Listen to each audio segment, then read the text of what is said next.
Hello, dear students. Good afternoon. Hope you all are doing well. Today is 23rd May 2020, and still we are living in the era of lockdown affected by COVID-19.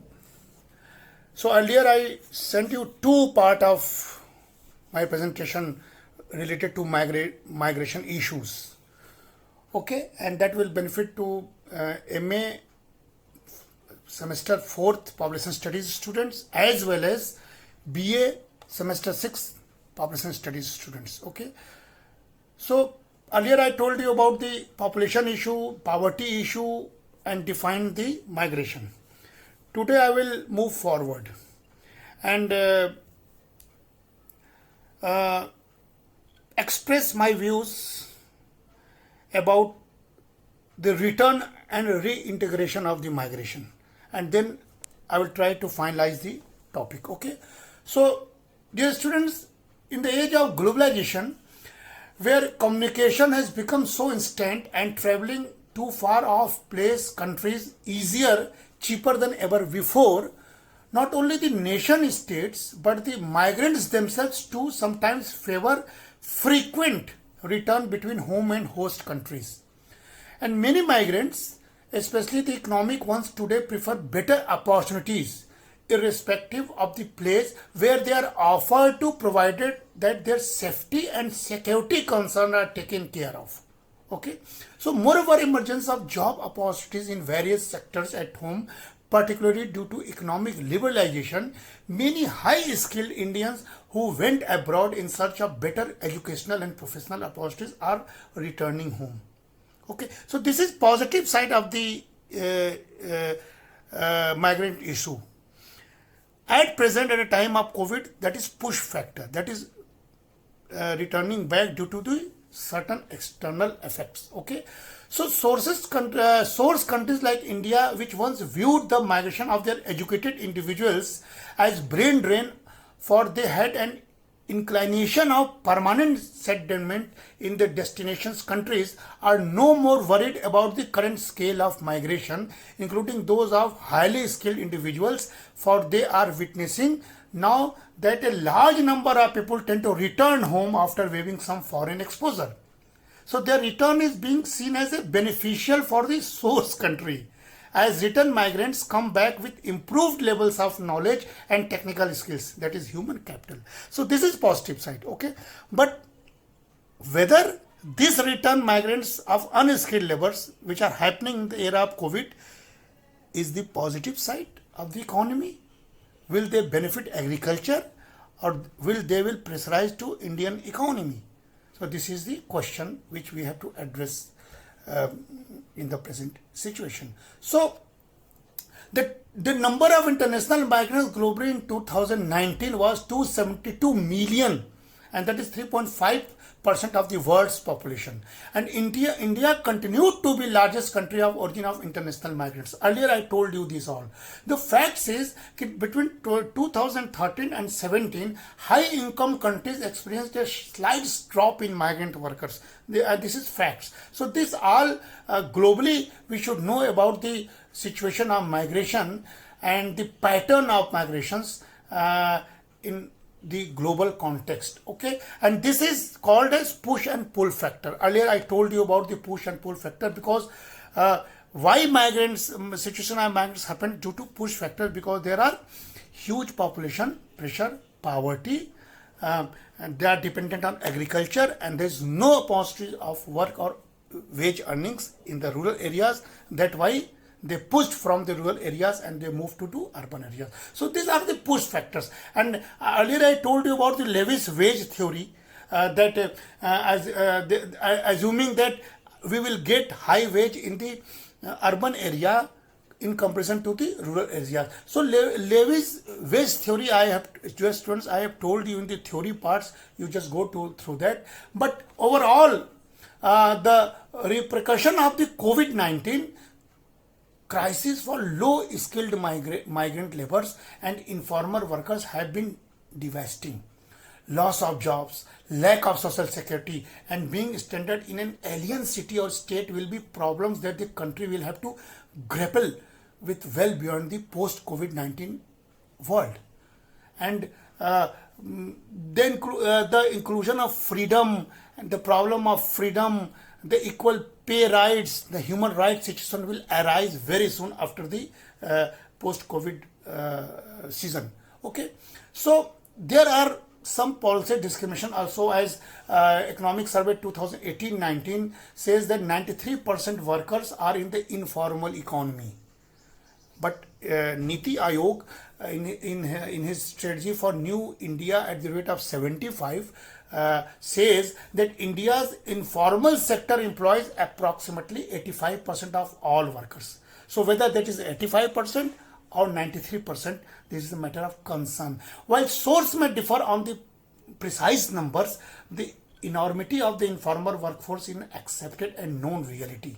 Okay, so these workers contribute to 50% of India's national income and constitute a large part of the human capital base of the country.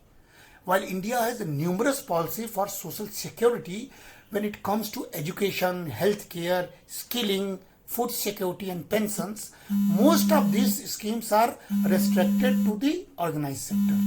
Okay, so dear students, these are the estimation, and we have to worry about the recent migrant trends. So recent migration trend shows that states like Maharashtra, Delhi, Tamil Nadu and Gujarat attract large swaths of migration from the Hindi heartland of Uttar Pradesh, Bihar and Madhya Pradesh. And West Bengal too attracts a large number of migrations from the neighboring states of Jharkhand, Uttar Pradesh and Odisha. Given the fact that Maharashtra and West Bengal are the largest regional economies and regional magnets of migrants in the southern and western regions and the northern and eastern zones respectively, here we particularly focus on how these two states have responded in safeguarding their migrants during the coronavirus scare. So we have to link this all also when I am again revising this portion for you. So you have to link with COVID-19 era. Okay.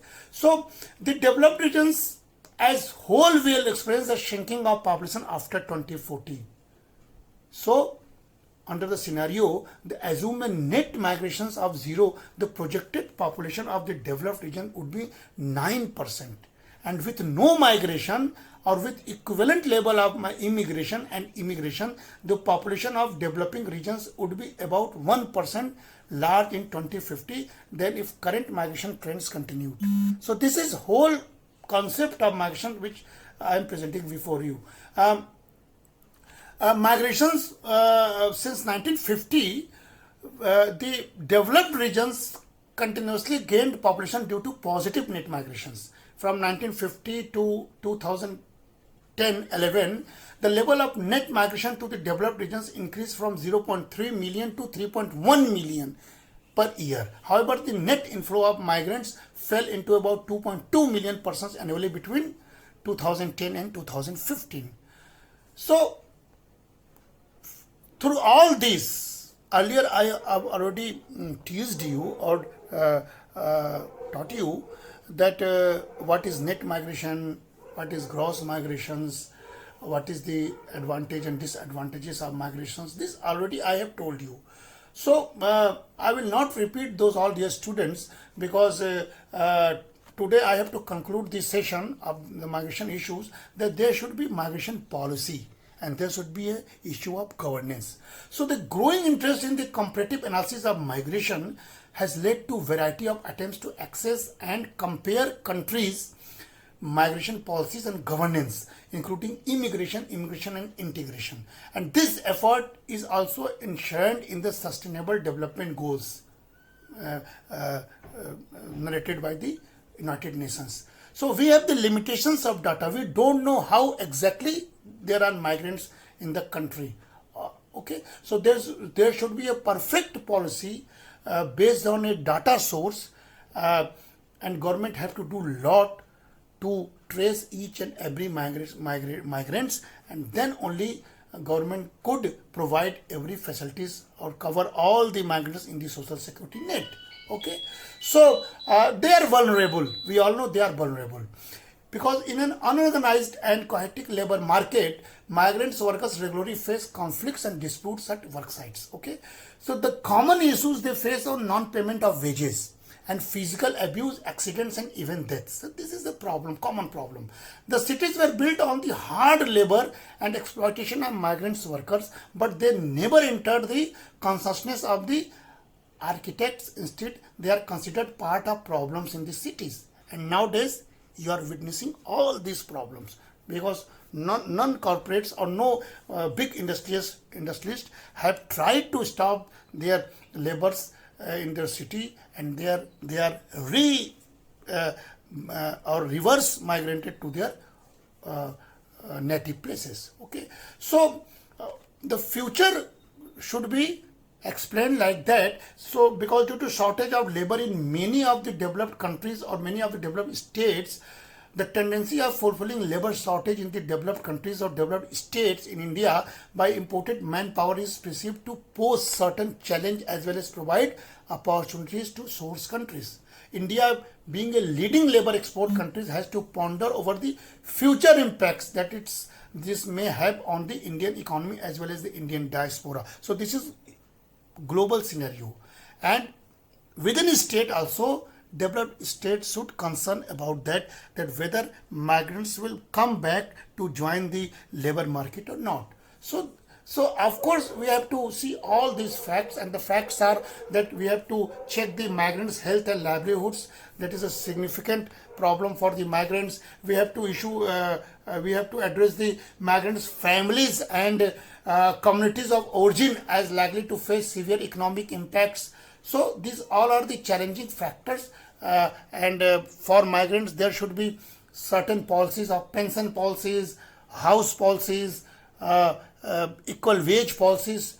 This all government have to address after the COVID-19 impact. And the specific is the health policy. Okay, so dear students, there should be 5 R's.